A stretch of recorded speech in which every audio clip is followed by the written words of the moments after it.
Once upon a time under which victorious kings, starting from Prajapatis, this entire earth with all its islands is there, among which kings one king named Sagara is there, well known for his deepening the oceans, and whom his 60,000 sons were fencing in when he is set out for action. In the dynasty of such Ikshvaku kings, this highly revered and reputed epic Ramayana is originated.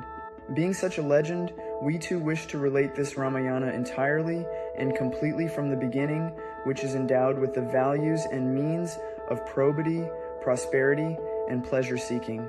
And this be listened without any cavilling. A great kingdom named Kosala, a joyous and a vast one well flourishing, with monies and cereals, is snugly situated on the riverbanks of Sarayu. A world-renowned city is there in that kingdom, which is personally built by Manu, the foremost ruler of mankind. That glorious city with well-devised highways is 12 yojanas lengthwise and 3 yojanas breadthwise. That city shines forth with well-laid great royal highways that are always wetted with water and with flowers strewn and scattered on them. As an improver of great kingdom Dasharatha, the king made her as his abode, as Indra made heavens as his abode.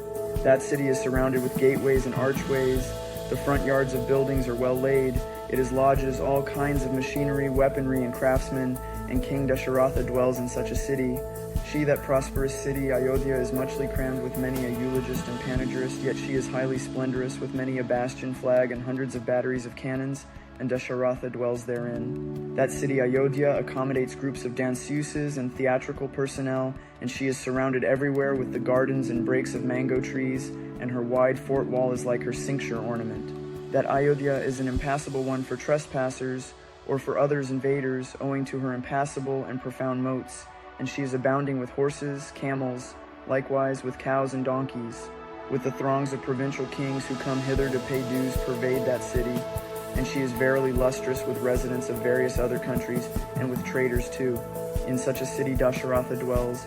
Buildings are ornamentally studded with precious gems, and with such multi-storied skyscrapers she is adorned, and filled with them she is like Amaravati, the capital of Indra. Amazing is Ayodhya, for its layout is like a game board called Astapadi, and with its flocks of beautiful women moving thereabout, where all kinds of precious gems are heaped up, and where its 7-storied buildings are picturesque. The housing is very dense, and there is no place or ground unutilized, and all are constructed on well-leveled lands, and rice grain is plentiful, while the drinking water tastes like sugar cane juice.